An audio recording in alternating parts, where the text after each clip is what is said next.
Fulcherove, welcome to our online commemoration to remember Óglaigh, George McBrearty and Charles Pop Maguire on their 40th anniversary.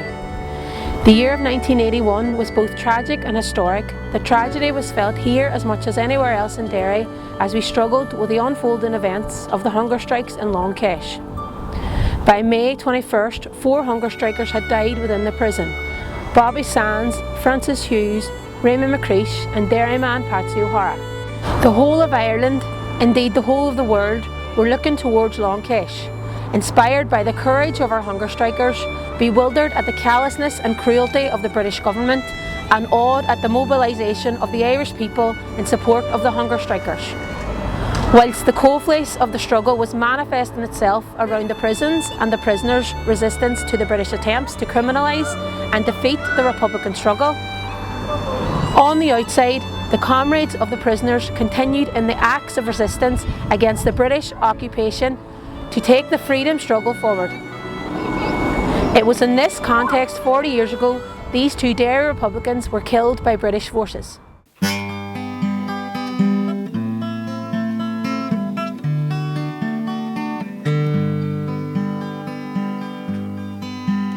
Mother Ireland's fight for freedom against injustice and the crown.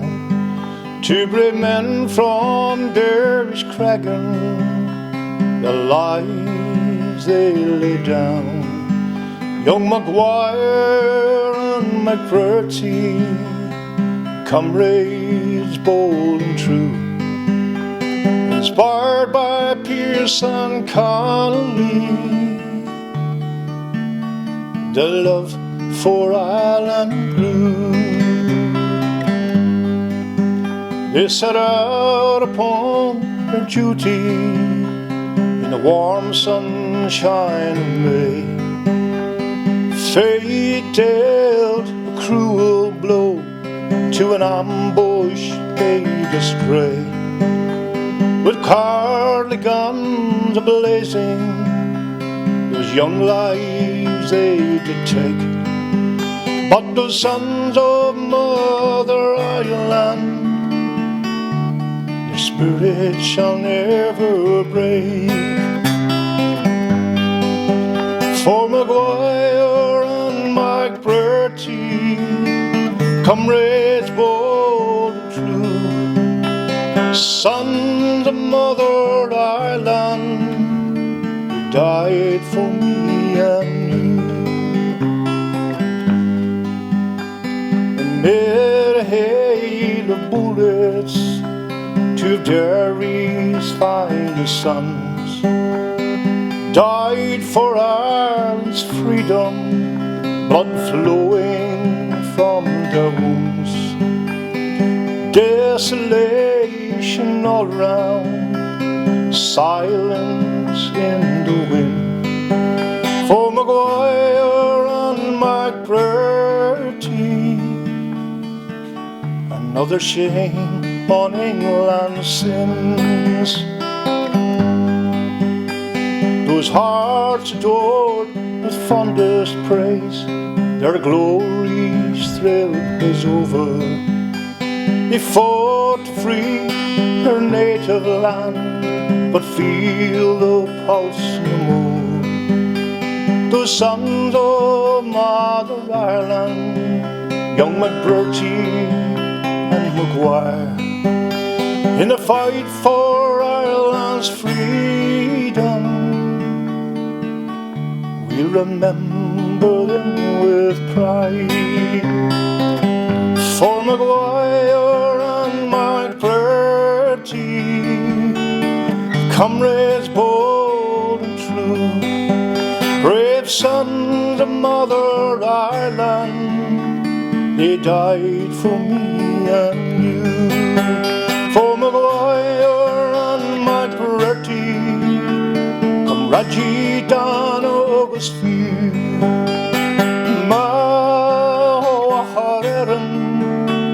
the Sarsen, the August Tassa.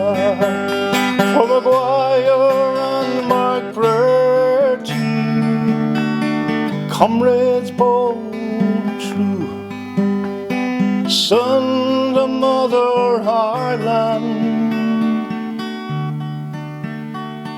He died for me and you.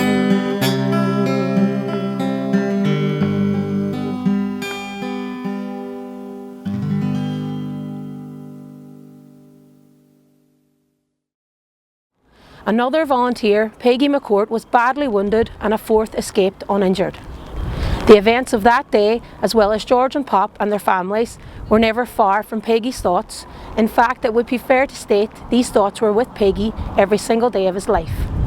We tragically lost Peggy in January of this year, but prior to Peggy's passing and true to his form and character, Peggy had begun to draw up his speaking notes in preparation to deliver their main oration in tribute to George and Pop on their 40th anniversary. His friend and comrade Richie Harkin will now read Peggy's handwritten oration in tribute to our comrades George McBrearty and Charles Pop Maguire. For Siad Bass, our son Saoirse na Héireann.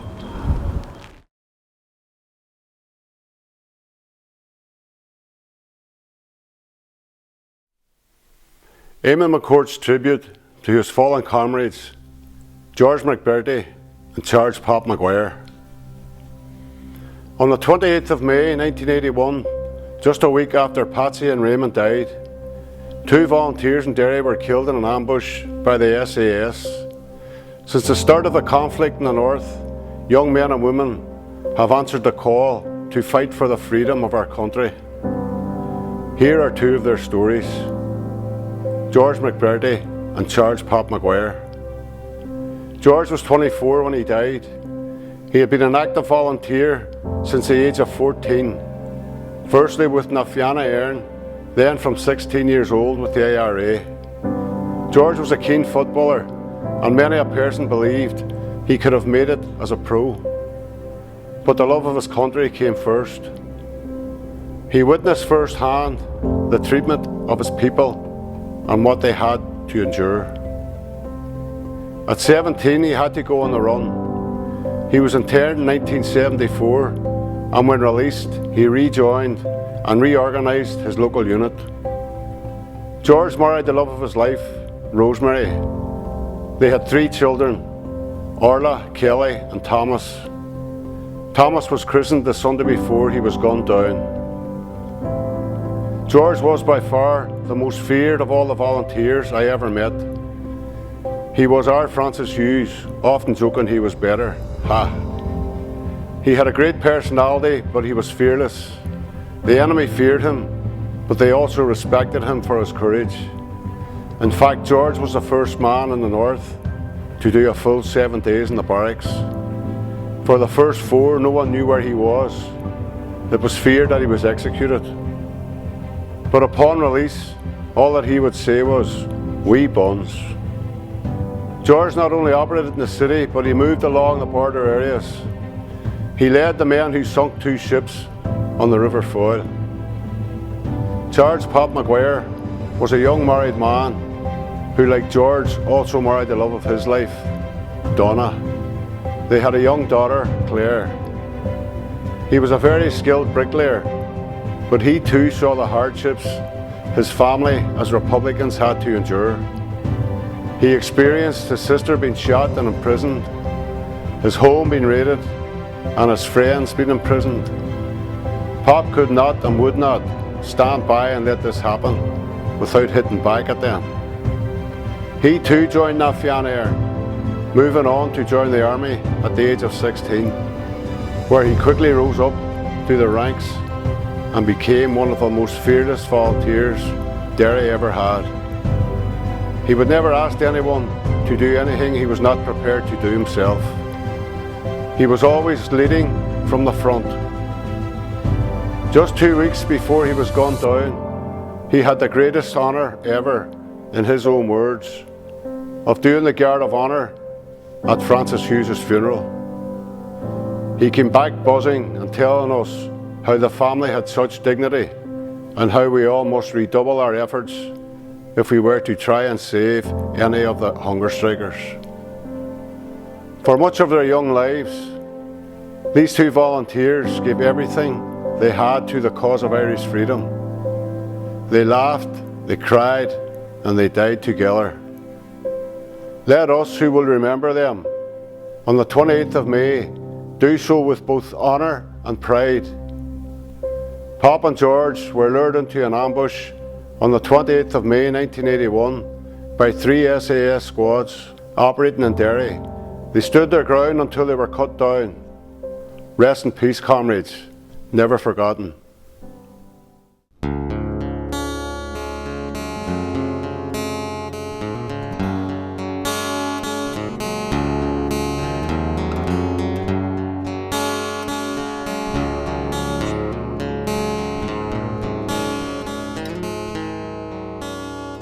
On the slopes of the Craigan, one morning in May, 4 lads left their base, hearts young and gay. Their cause was for freedom. It's a cause long denied, and the foreign oppressor they went to defy.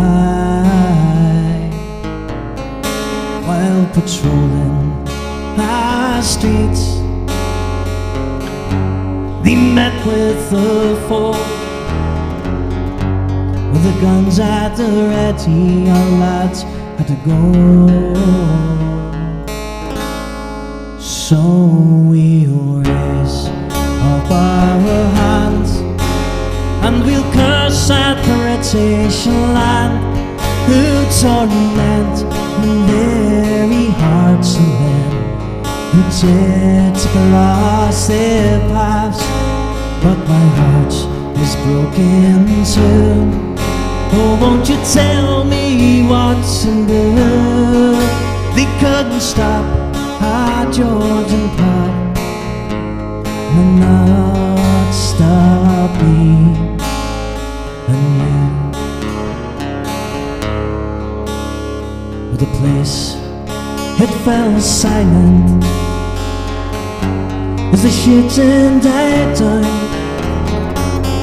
2 young lads, they lay dead in the streets of our town. It's another 2 lives lost for the ongoing fight, and in Derry there mourned on that fateful night. So we'll raise up our hands and we'll curse that British land, who torment the very hearts of men who dared to cross their paths. But my heart is broken too. Oh, won't you tell me what's in the? They couldn't stop our George and Pop, and will not stop me and you.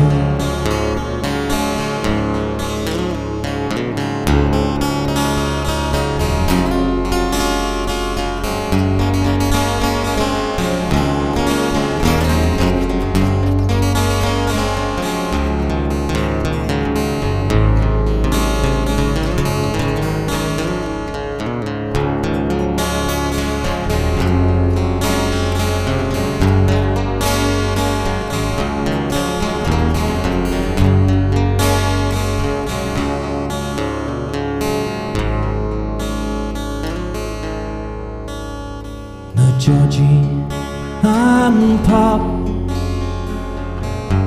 they lie cold as stone.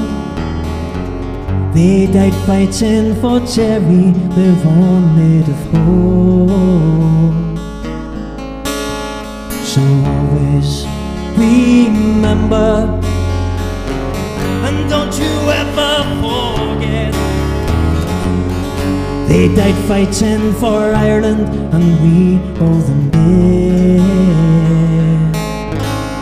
So we raise up our hands and we'll curse that British land, who torment the very hearts of men who dared to cross their paths. but my heart is broken too. Oh, won't you tell me what's undone? They couldn't stop our Georgian pop.